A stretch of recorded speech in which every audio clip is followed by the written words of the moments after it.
Welcome, Zoe, to the Happier at Work podcast. I'm absolutely delighted to have you as our guest today. Would you like to introduce yourself to listeners? Thanks, Eva. What a great pleasure it is to be here on the other side of the planet. Me, sure. I started my career probably face down in the mud with a canoe on my head, which doesn't sound like an auspicious start to a career, but I think that's sort of where the seeds of awareness came in terms of what I would be passionate about throughout my life. And so I was on a canoe trip. I was 15 or 16, and it was a 3-week canoe trip in northern Canada. And we were doing a portage, and I slipped and fell, and it was rainy and muddy, and it was horrible. And I lay stuck underneath this canoe, miserable with the world. And then I realized no one was coming back for me anytime soon. And the only way out of this was to gird myself and gather myself and push myself up out of that experience. And so I did. I pushed myself up and managed to wrestle with a few swear words upright again and got going. And I think throughout that portage, what came to me was a couple of things. One, I have a lot more inner resourcefulness than I give myself credit for. And it was just a pivot of the mind that helped me to see something different. And then also the joy of spending time with the other people on the trip. And those two things, I guess there's a few things. Those two things, that self-awareness piece, that self-determination piece, the joy of spending time with others and being in beautiful settings started my lifelong passion for being with people and learning about people and myself. So that was like the kernel, the seed of what started. And that led me to doing works with groups in beautiful settings around the world for the last 30 plus years or so. It gets a bit scary when you can count multiple decades like that. I know what you mean. Yeah. That's brilliant. But I'm really fascinated by this self-awareness piece. I think I see that as really the epitome of what good leadership is. But most people think that they're way more self-aware than they are. I'm sure I am included in that as well. But people tend to think that they have this level of self-awareness, but they don't necessarily. I'd love to dive into that kind of aspect of leadership a little bit more and get your perspective on it. I think that's a really fascinating thought, isn't it? We think we're more self-aware than we really are. And I think in thinking that, it's the rise of hubris or of arrogance. And I think that you're riding for a fall when you think that you know yourself that well. And it's one of the interesting things when it comes to traps of power, how powerful this attraction to hubris is. And I've been reading lots around this. And I think this is really important for self-awareness, especially in leadership, is that when we gain power, we're given it by the people that we serve, who become our followers. Because in service to them, they say, hey, you're looking after us. Sure, we'll give you authority. We'll give you positional status. We'll give you the right to do stuff on our behalf, which is an incredible privilege. And what happens in our brains is that we get this turbocharge of satisfaction from dopamine. This is all from the work of Dashner Keltner in his book, The Power Paradox, or The Paradox of Power, I think is the actual title. It's a fantastic book. And it's fascinating to read about this. So what happens we have this little switch, and the hubris switch is that. So that as soon as we get this exhilarating surge of satisfaction from being in charge, this rise to power in leadership roles, we take our perspective off the people that we're serving and turn it towards ourselves and wanting to maintain that sense of satisfaction and energizing nature of being in charge. And all of a sudden we become a little bit more self-obsessed, a little bit more full of ourselves. And we lose the capacities that gave us power in the first place, namely empathy and compassion and service. And we become a little bit up ourselves, arrogant. We become a little bit more controlling and wanting to hang on to our power. And apparently, according to Keltner, we become more impulsive too. And so in his research, he found that lots of people who were powerful in status were also impulsive in areas like eating or inappropriate sexual flirting or inappropriate sexual relationships, that kind of stuff, because it all kind of triggers that immediate self-satisfaction button, if you like, within us. So that's how lack of self-awareness can cause us to get derailed as leaders, for sure. And I think if we hang on to the idea that we know nothing, and Aristotle, along with Voltaire, had said something similar to that effect. I think Voltaire said, if I've learned anything, it's that I know nothing. Yeah. And I think isn't that fabulous? And I think it's a useful frame to remember, is that as much as we know, there's still more to know. And we are much like an onion. There's always layers and layers and layers. Absolutely. And the So more you there's lots know, of the more you fabulous. know, the more you know you don't know. Yeah, that's right. Yeah. I think at the age of 26, I thought I knew everything. I had the rise of arrogance, and I had an opinion about everything. And it was only when I worked out later through some really sobering experiences and interactions with others that maybe I haven't got it all figured out. And Yeah. maybe there is actually more to learn. Yeah. And maybe my opinion isn't the only opinion. Yeah. Yeah. It's super interesting. And I suppose on the one hand, I'm highly aware of people who reach that level of power and status, and it kind of goes to their head to a degree.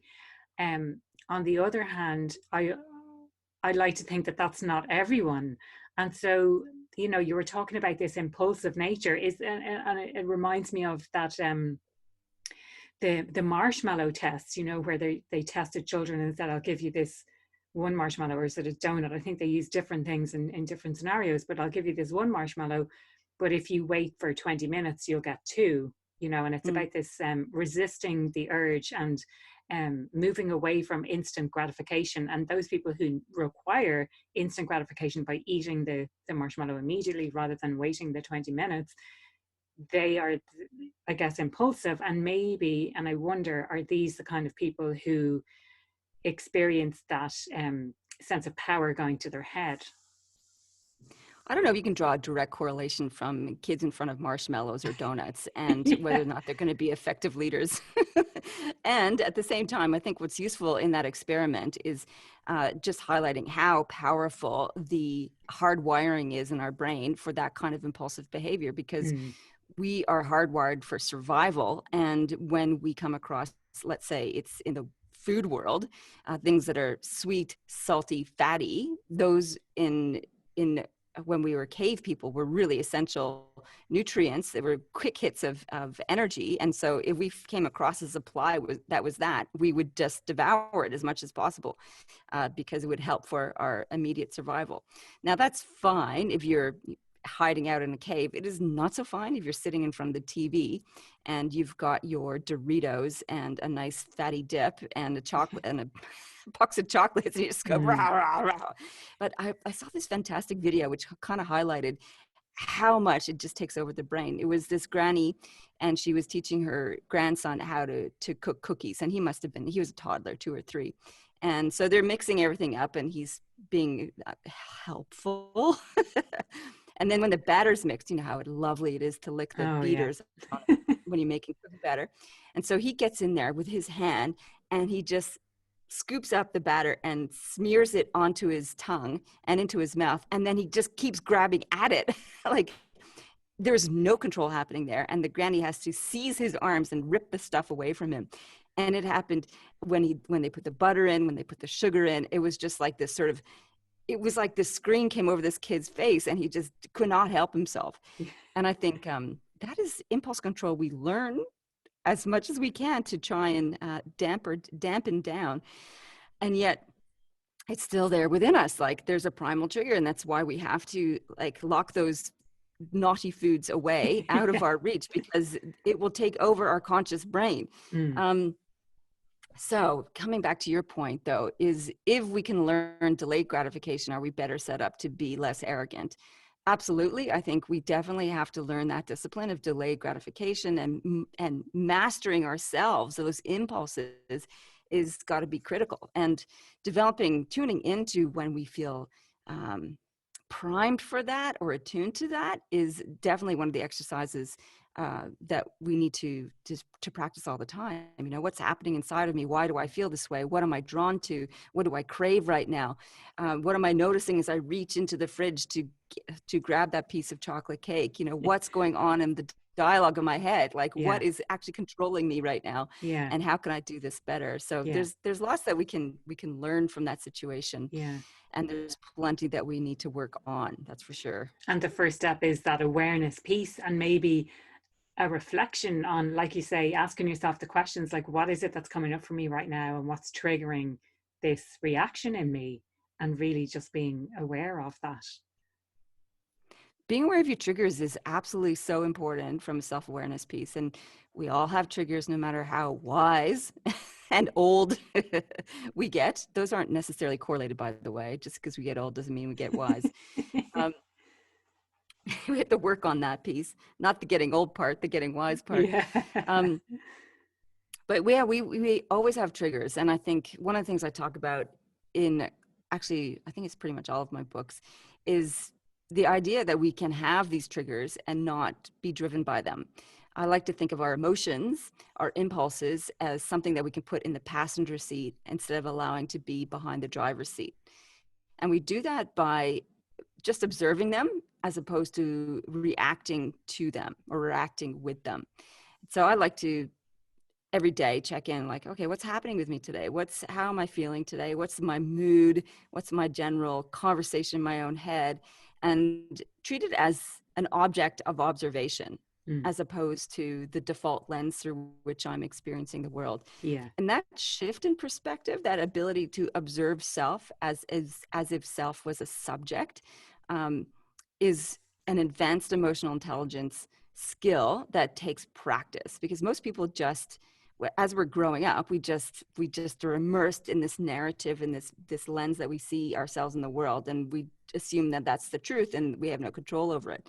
As soon as we realize we can change that and move it around and park it to the side, that gives us a whole heap more control over our choices and our interactions and our relationships. So if I'm kind of reading, or to put my own spin on it, it's this observation versus judgment or perception. So it's as an observation and trying to be as objective as possible and looking at yourself from the outside versus looking at things through the lens that you've developed through experiences that you've had throughout your life, and almost treating it as a type of experiment. So you can take this opportunity to take a step back and look at things objectively, and what might you do differently if this is not the truth as you perceive it to be. Yeah, I think that ability to observe and suspend judgment is one of the trickier parts, because we're always assigning judgments. It's what our brain does. It looks at something and assesses the database of our experiences to see if it's safe or unsafe, worthy or not worthy, because our brain is an associative thing. So we want to categorize things that we experience, whether that's people or situations or ideas. And the ability to go, well, that's a new experience, or that's a new feeling. Observe it, observe the detail of it, and just park the what does this mean aspect of it to the side is really, really important. It's how we can help suspend bias or deflect bias. I think we're always going to be having biases, and the more we are aware of how we are categorizing things, which essentially is the mechanism of bias. We see this thing, it gets associated with all this database of information that we've had from television and life experience, and we determine whether that's good or bad. And that happens instantaneously. So anything we can do to slow down the instantaneous judgment response is really, really helpful. And that it takes a lot of focus to do that. And that's why meditation and mindfulness are such useful skills, because it helps us hone the ability to focus and to be aware. And those two things will help us be able to pay attention to our thinking processes and our judgment processes and our awareness processes. Yeah. And so would that be maybe a first step towards people becoming self-aware? So let's assume that someone has a level of self-awareness, and let's assume that they think they're more self-aware than what they actually are. Is it a case of like, how do I become more self-aware? It's kind of almost a chicken and egg, isn't it? Like, do I need to be self-aware in order to become more self-aware, or aware of the fact that I'm not self-aware? I feel like I'm talking around in riddles now at the moment. I actually think that one of the ways to become more self-aware is actually not through self-observation, it's through observation from others. Okay. And so this is where feedback becomes incredibly important and useful for us. And it's because somebody else's point of view is another perspective. Yeah. And that helps. The act of receiving feedback helps us become aware that not everybody sees the world the same way that we do. And I alluded to that cataclysmic event in my mid-20s where I realized that very same fact, the way that I see things is not the way that others see things. And it can be a rude shock to the system. Often we get it in first-time managers where they're frustrated with the people that they're leading because they just don't operate the same way that they do. And it's like, why don't they get this? Why don't they just do the job the way that I would do? And they're like, people. And then it's like, because they're different to you and they have different preferences and they have different understandings and different abilities. And that first piece of awareness that people operate differently is a massive breakthrough. And feedback from other people is such a gift. And it's so weird. Maybe it's not weird. It's frustrating that we find it so difficult to give each other feedback and to receive feedback. And it's kind of, it's one of the most difficult things that people learn how to do and to experience, because we can perceive feedback as a threat also. Often people receive it as a criticism, like I'm not living up to expectations, or I'm disappointing others, or I'm wrong, which are just a judgment filter about the experience. So it comes back again to this humility point. If we realize that there's more to learn all the time, then we start to seek feedback because it helps expands our perspective. It starts to expand our awareness, and it allows us to be more sensitive and more sensible to what's going on around us. And that makes for better leadership, and it makes for better friendships, it makes for better relationships in general, when we can be aware of others and the differences that are around us, which are equally as valuable as our own. That's one of the other pieces of self-awareness. So coming back to your question, how do we become more self-aware? I think feedback from others is absolutely the first step that is critical here. And then the second piece, the second skill to develop, is that self-reflection skill, and which is the ability to review what happened during the day. And it doesn't have to be a huge extensive thing, though. The more you do this, the more self-aware you become. It could be a journal activity where you go, what happened today? What was I thinking? What contributed to that? What were the emotional responses? What were the effect on others? What did I learn from this? What could I have done better? That kind of journaling review is really helpful. And even if you're not a journaler, just sitting with a cup of tea and thinking about the day in review is really useful that way too. So we start to turn our observation skills to the story and narrative of our experience. And so, we start to study ourselves, which is really, really important. Yeah, no, I totally agree. And I agree what you said about feedback. It often is perceived as this threat, and it's this, oh no, someone has some feedback for me. And, and the thought springs to mind about going into some sort of performance evaluation, whether it's an annual review or a quarterly review, and the expectation and the dread that people feel, no matter what level you are in a business. I think that sense of dread, and the person on probably the giving end of the feedback doesn't feel that sense, or they might feel a bit awkward if they do have some constructive feedback to deliver. But it's generally, in my experience, not a pleasant situation to be in, or not an easy conversation to have. Any thoughts on how best to deliver feedback? Oh yeah, I ran a whole masterclass on this. And you're absolutely right. There's a lot of nerves around delivering and receiving feedback. And it depends on what stage of leadership maturity we're at as to how we embrace it or not.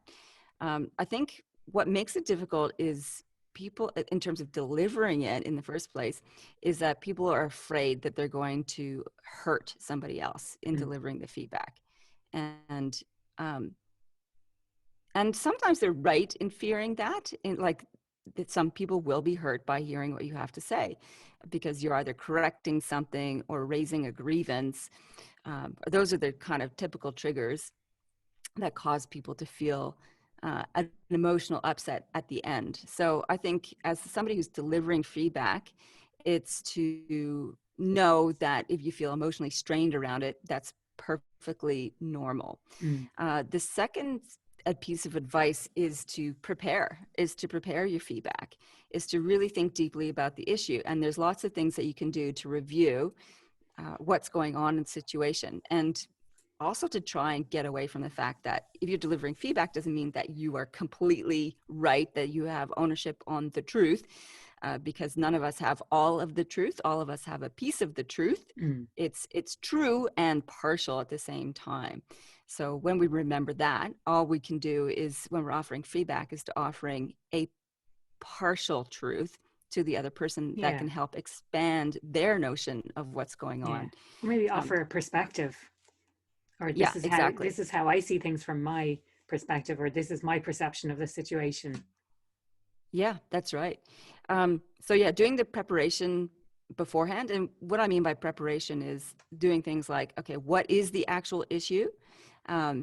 Digging down deep into that. What have I done to contribute to that? What have they done? How long has it been going on? What is the impact on me? What's the impact on others? If we do nothing, what's the consequence of that? What are the triggers at play? So we talked about triggers earlier. So what are my triggers in this situation? What are their triggers?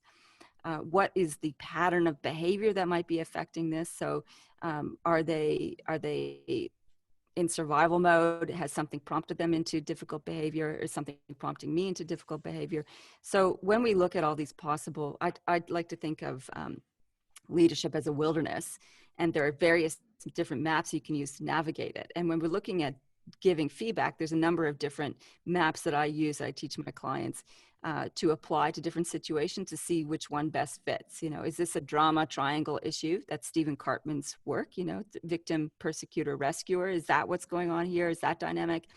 Is it one of the neuroscience triggers that David Rock came up with in his work? He's an Australian neuroscientist. So is there something that's pushing them into survival mode? Is there something pushing you into survival mode? So when we apply all these different maps, it gives us a greater scope of understanding of what could be going on. And then probably the most important aspect of delivering feedback is doing intention hygiene. And what I mean by that is, like, what do you really want to accomplish when you give this feedback? Do you just want to have a go at someone? Is it from vengeance? Is it because Mm. you're hurting? Yeah. And if that's the case, stop. You kind Yeah. of need to rise above that and work towards, Yeah. well, what do I really want? Like, what's the bigger picture here? And I get people to do the 5 whys exercise. You know, it's like, Yeah. I want to correct their behavior. Well, why is that important? Because then they'll perform better at work. Well, why is that important? Because then I'll have less headaches. Well, why is that important? Well, I'll be happier at work. And why is that important? Because I'll be a better boss. Well, why is that important? Yeah. Well, I'll get along better with them. And you kind of keep digging until you Mm. get to, you can't go any deeper. And essentially, usually what it boils down to is a lot of the intentions are, I want us to have a better relationship. I want you to perform better at work, or I want us to be happy at work, something like that, kind of like basic and primal when you dig deeper. So you set the intention and you declare that right up front in the conversation. My intention for this conversation is that we're both happy at work, or that you're performing to your best and you enjoy your work. And then I use a simple recipe in terms of delivering the message. I use an acronym called FIAT.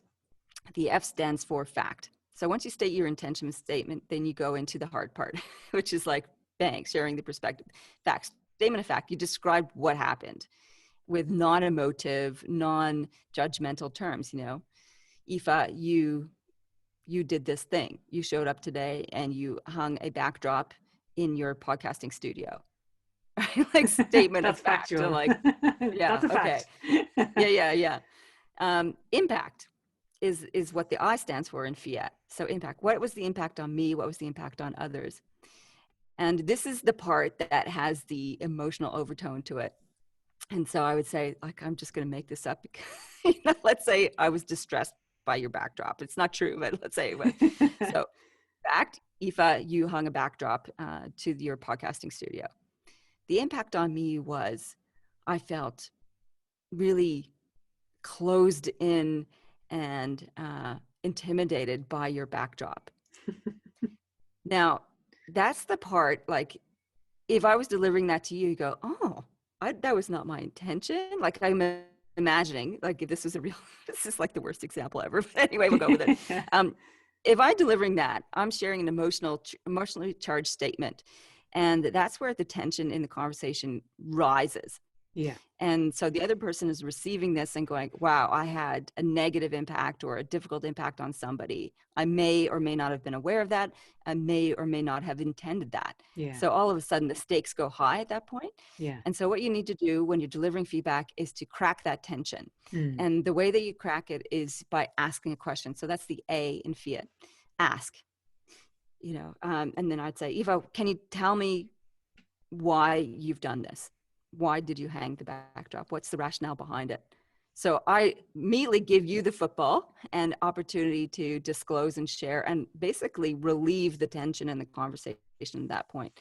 And then what happens in that A asking part of the conversation is there's a backwards and forwards. There's active listening, there's paraphrasing, there's exploring each other's point of view.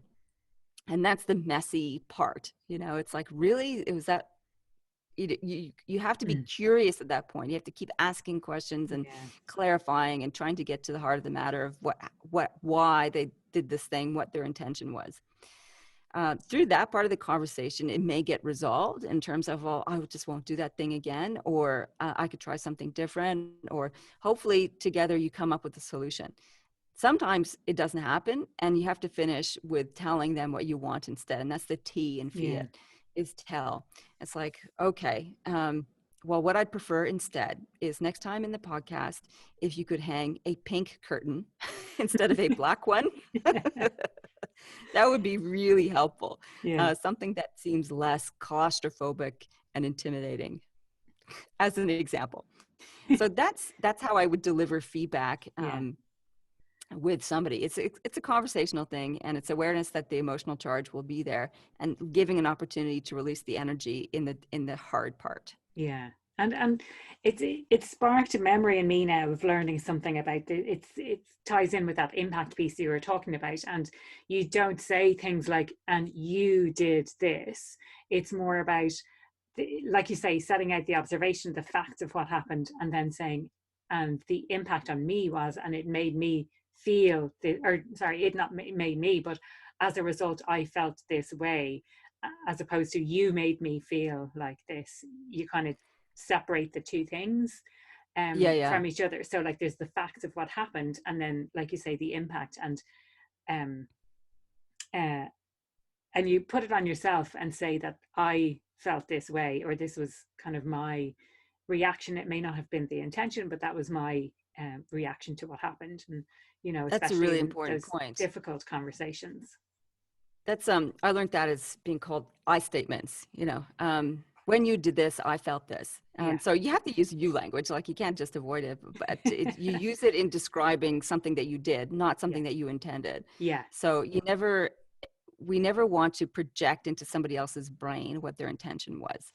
We can describe the observable facts, because we don't know what's in somebody's, what I call their volcano. Like, humans are like volcanoes. There's the stuff that we see coming out of them, which is usually their behavior, their words. And there's all this mess underneath that is driving that. We don't know what's happened in their world to create that. So we just say, this is what I observed. This is what you did. And the impact is like, this is how I felt. And that's the I language. I felt, I saw, I observed, I noticed, as opposed to you made them feel you were distressed. And it's a really important distinction. Thank you for raising that. And well, presumably, you know, to kind of building on that point a little bit, the whatever our assumption, so if we make assumptions about what someone's intention was, that's more likely to reflect on us and our perceptions than the other person, because they may have a completely different perception to that. Yeah, totally. So how many times have we made up stories about why someone did something to us? You know, they must really hate me. They don't care about me. They think I'm useless, or whatever it is. And sometimes those stories are true. actually. And yet, most often they're not. Yeah. Like often we assign explanations to somebody's intention that is just completely bogus. Yeah. So I think I think giving people the benefit of the doubt is always, I guess what I tell my leaders is always assume good intention. Yes. It's rare that you come across somebody in the workplace in particular that deliberately wants to be a jerk. Yeah. And they're rare, far and few between. Even the ones who are behaving like jerks, they likely don't intend to be. They're often reacting out of pain or misery or because they feel wronged or hurt and harried. Like there's a whole bunch of reasons why people behave the way they do. And often it's never, it's rarely, it's rarely because they're deliberately, intentionally wanting to sabotage the environment around them. Yeah. Yeah. That it's coming from a place of hurt within themselves. We touched on as well this idea of self-reflection, and I'd love to dive into that a little bit. That's only something that I suppose I became aware of in the last number of years. So it's not something, but now that I see the power of it, I see how useful it could be in the workplace, even to take 5 or 10 minutes at the end of a work day and reflect on your working day, not even your kind of life at large, but more within the working day, what went well, what could I do better tomorrow, and learning from that. Because I know myself, when I put myself under an awful lot of pressure, and then that might carry on till the following day. But if I can reflect and learn on what I should do differently to manage myself and my time better, then it really, really helps me to be able to do that. Yeah, it's such a useful practice. I was interviewing somebody on my podcast. Her name's Promise Phelan, and she's a total gun IT maverick over in the United States. And I asked her about this, what's her self-awareness practice? And because she said that she was hungry for self-awareness, she was as passionate about accomplishing business as she was about self-awareness. I'm like, wow, okay, tell me, what are your practices? And she journals every morning in terms of what she's grateful for, what she intends for the day. And then what she does is throughout the day, if she goes from a meeting with, like, she's pitching an investment or whatever, after the meeting, she'll make a voice note about what worked or what didn't. And at the end of the week, she reviews those voice notes. I'm like, oh my goodness, like that's like a lot of time to do that. I said, tell me about that. And she goes, I don't want to look back and miss the granularity of what happened. What was the atomic aspect of my success? Because we forget details. And she wants to capture like the little things that contributed to the big picture. And I'm like, that is actually a wonderful perspective on why doing this kind of reflection is important, because she's right. I can look back on the last 10 years and pick out highlights of what were significant experiences. Can I remember what I did leading up to that? Like, let's say it's a book launch. What were the specific things that I did that made that book and that experience successful? Oh, I'll remember. No, you don't. Yeah, You don't remember any of yeah. that stuff. I was like, oh yeah, I remember. And then it'll come to you like a month later, like, oh, I forgot that part of why it was successful. Yeah. And so that kind of daily practice and weekly rehearsal was one aspect. And then she had this monthly practice, which blew my mind. She goes, once a month, I take myself off to Starbucks and I spend 6 hours in Starbucks reflecting on the bigger picture. What are the bigger trends that I'm seeing in leadership and in business, et cetera? I'm like, a whole day like in Starbucks, like that's a little crazy. and yet I thought that was really important. And it's her think tank day. Yeah. And I think and leaders who are incredibly successful have really strong reflective practices. There was a Netflix special on Bill Gates, say, for example. He has a whole think week. He takes himself off for a week to a cabin with a big pile of books. He just reads and thinks. It's like, wow, if Bill Gates, who's got a few things on the go, can invest a week on his own to do some big picture connections, then maybe I could do something similar, maybe on a different scale, maybe working up to that scale. But it just shows the power and usefulness of it. And Promise also said that she went and joined this Tony Robbins high flyers group. Like, she was invited to this thing. And she said one of the things that she observed as being part of this group is that all the leaders, all these fantastically well accomplished global leaders, took copious notes on all the conversations they had with each other. They saw every experience as a learning opportunity. So they didn't have this I know everything thing. It's like, there's always more to know. And so they were capturing in great detail everything they were learning. One of the things I've started doing as similar to what you were talking about. So at the end of every day, I write down, I have a success journal, and what I record in there are milestone successes, like, sold that many books, or landed this deal, as well as process successes, which, what did I do today that's contributing to the big picture? And it might be something like wrote a newsletter article or called 10 people, things that don't necessarily return a reward immediately, but it's part of the contributing process, that granularity of the steps and success. So I have a success journal. And one of the other things I started doing, actually, since that conversation with Promise, was to, and it's been sort of like, oh, I know I should do this, but now I'm like, I'm going to do this, is I have a separate little book around delivery. So when I do customers, client service work, I take my book out and I write down what worked and what could have been better after each one, so that I have a record of what I can do to improve things. And I have two friends who've got this practice as well. So they have a different kind of leadership business than I do. They teach the same thing over and over. One's a productivity expert, one's a key performance indicator expert, and they teach the same thing. But every single time they teach it, they review what worked, what didn't. They tweak things like, oh, this could have been a better story, or this could have been a better case study, or this was a great analogy, this exercise worked, or this one didn't. I'm like, wow, that dedication to just micro improvements is so powerful. And it's why, one of the reasons why they're so successful in their work is because they're doing that. And I'd like to think of leaders, if they did that at the end of each day, how did that conversation with Frank go today? What worked, what didn't? When did he pull away? When did he lean in?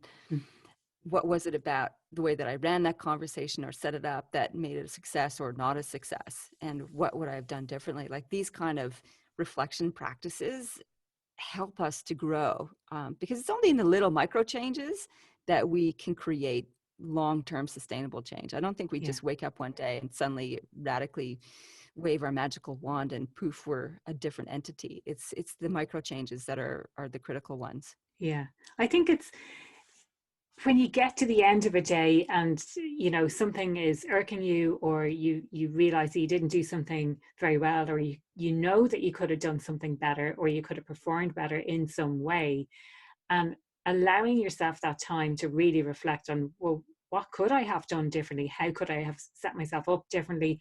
What would I do differently if I was doing it again tomorrow? And for me, like you were saying earlier about having a cup of tea, for me, thinking about it is one thing, but actually writing it down, it almost takes it to the next level, where you're getting it out there, and you're almost making this commitment to yourself that the next time that something like this happens, so the next time I'm speaking with Frank, I'll be more aware of what he's saying, or I'll pick up on his cues. I'll hold back from saying something. I'll listen more than I speak, or whatever it is that you need to do to improve.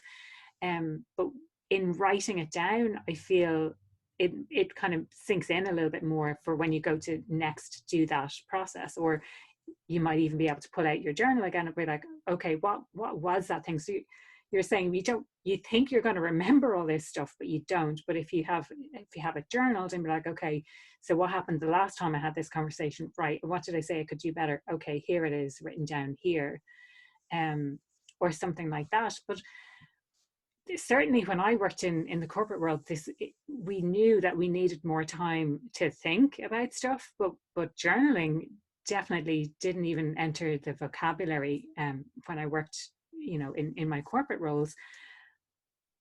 So it's kind of allowing people that time. And the other thing that occurs to me as well is, when they say spend 10 minutes meditating or spend 20 minutes meditating, and they're like, I don't have time to meditate.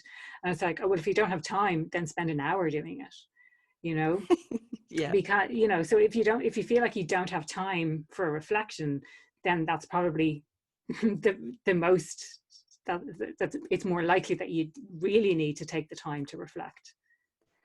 And just on a bit for meditation and productivity, the work that Stephen Kotler is doing at the Flow Research Collective on peak performance and particularly flow states, when we're completely immersed in the moment and time drops away and our creativity boosts and our productivity boosts. He said there's 3 major contributing habits, I guess, that allow us to get into flow more easily. One of them is meditation. Another one is exercise. And the third one is gratitude. And those sort of like 3 big rocks of practices help set us up for being able to get into those peak flow states more readily. And so meditation, because it helps train our focus.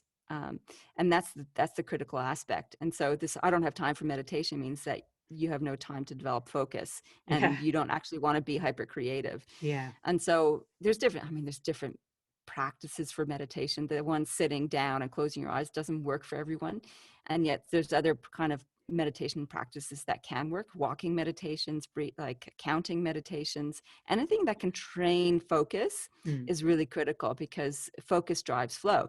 So the more that we're able to focus on one particular thing allows us to put all of our mental, emotional, physical resources into problem solving that particular thing, which boosts productivity, which boosts creativity, and so on. The interesting one is gratitude. And I think that's a useful thing to put into a journal practice.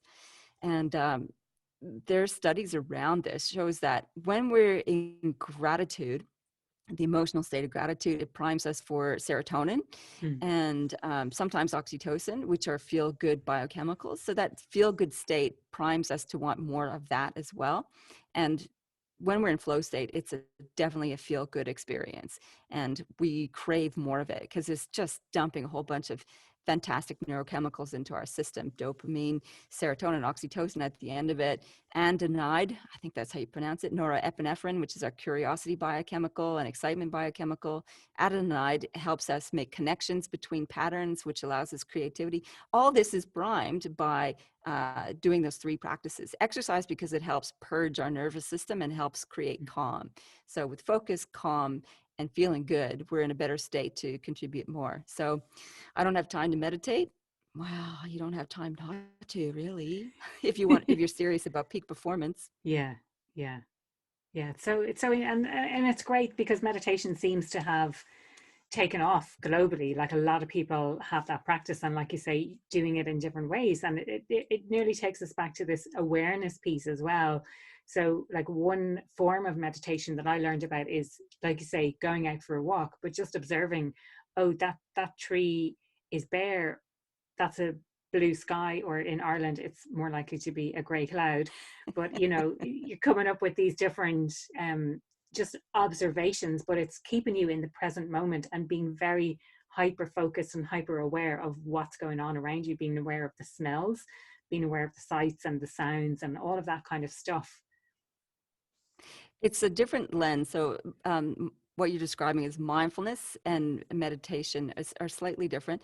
Like, the mindfulness is dialing out the awareness. So being aware of everything and it's still being completely focused in the present moment. Meditation is zooming into one thing, whether it's breath or counting, and it's about observing thoughts and letting them go. It's a practice of focus. It's a different kind of focus. It's I like to think it's dial out or dial in. Mindfulness, dial out; meditation, dial in. That's a great way to describe it, because I always get confused between those 2. Well, yeah. I mean, mindfulness is being able to observe all the senses, and you take it out of your cognition pattern and into the sensory awareness, and you're kind of dropping judgment as you do that.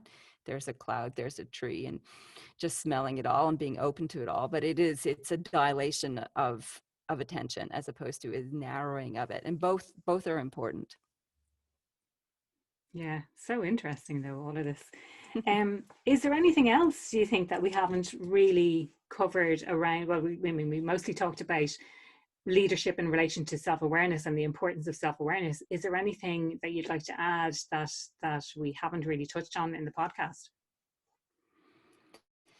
Probably one aspect that might be helpful for folks listening is, if we are going to be better leaders, better colleagues, better friends, the attributes that we like to cultivate are the attributes of the elder. It's an archetype that I talk about in my latest book, People Stuff. And we don't have to be old to be an elder. We can aspire and practice the ability to be sensible and sensitive. So best of the heart, best of the mind coming together is the elder, what the elder encompasses. And we talked about one aspect of that, and that's humility. Mm. The another aspect of cultivating our elder archetype is curiosity, being incredibly curious about ourselves, about other people, and about the world around us. And that actually feeds into our humility. So if we're curious, it keeps us asking questions and open to perspective and to insight. And the last piece is to care.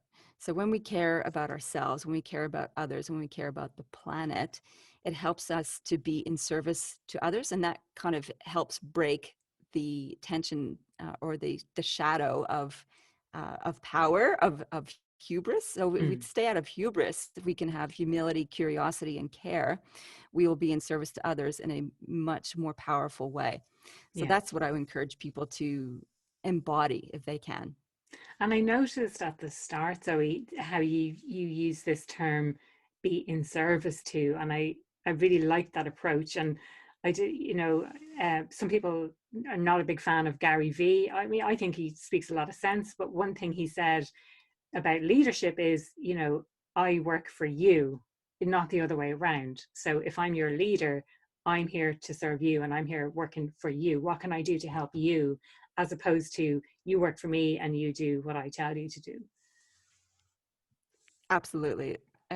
Leadership is not about aggrandizing. Oh, I'm not sure if that's aggrandizing. The correct word. Yeah, that's it. You said it perfectly. The self, that's the trap of hubris. As soon as it becomes about the leader, it's all over. And so it is definitely about the service to the people around us, the community, the organization. Yeah. I mean, there's a payoff for us as leaders in that, because it feels good to be in service, and together we're creating a better future. And that's for me, that's the definition of leadership. It's being in service to others, and with others create a better future. Yeah. We don't do that alone. And do you think, this is something that I've spoken about previously on the podcast, do you think that anyone can become a leader? Or do you think that there are some people maybe who are more suited to it, or who just don't want that kind of role? Well, it depends what scope of leadership you're talking about. Do I think everyone has the potential to become a world leader on a global stage? Possibly not. And I don't think everyone should aspire to that. It's different callings for different people. What I do know, though, is that aspects of leadership are accessible to all of us. And we've talked about many of them. Humility, care, curiosity, and helping others is an act of leadership. It's not always a position of authority that we need in order to demonstrate leadership. And so in that way, I believe everybody has access to those qualities. Everybody has aspects to those actions in sort of reaching out to the people around us. We can definitely learn more capabilities, more critical skills that help us do that in a more formal way. And not everybody has aspirations to do that, though, and I think that's fine. I think if all of us looked after each other better, then we'd be much better off, that's for sure. Absolutely. And so the question I ask everyone who comes on the podcast, what makes you happier at work? Connecting with people.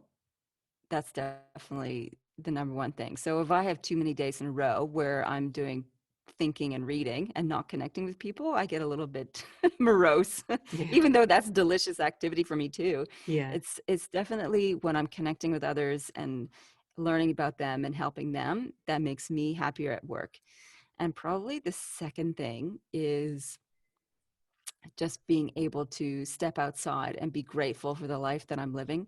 There's many times throughout my life that my health almost took me away. So I'm grateful every day that I can get up and do the work that I've created in my business and be joyful in that, no matter what state or stage it's at. So those two things, being outside and being grateful, and connecting with people.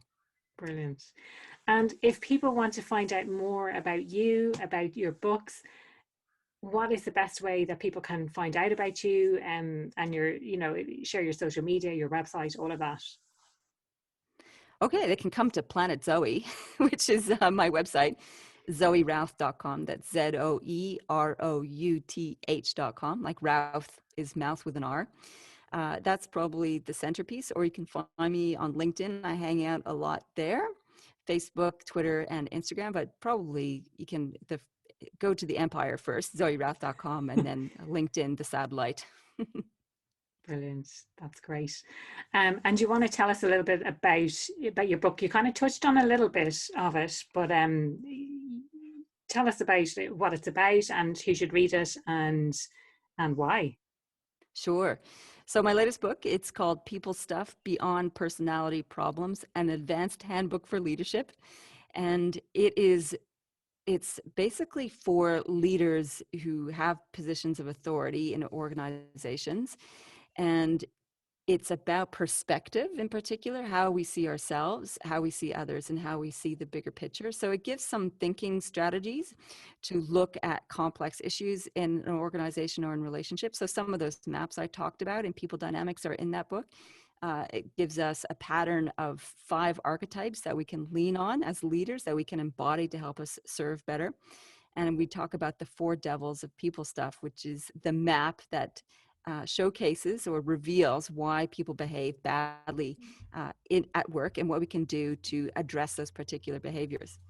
And then the bigger picture is how we see our picture in terms of who we're connected to, and that we're all on this planet together. So that sense of inclusion and care for the greater things is what we finish off with in the book.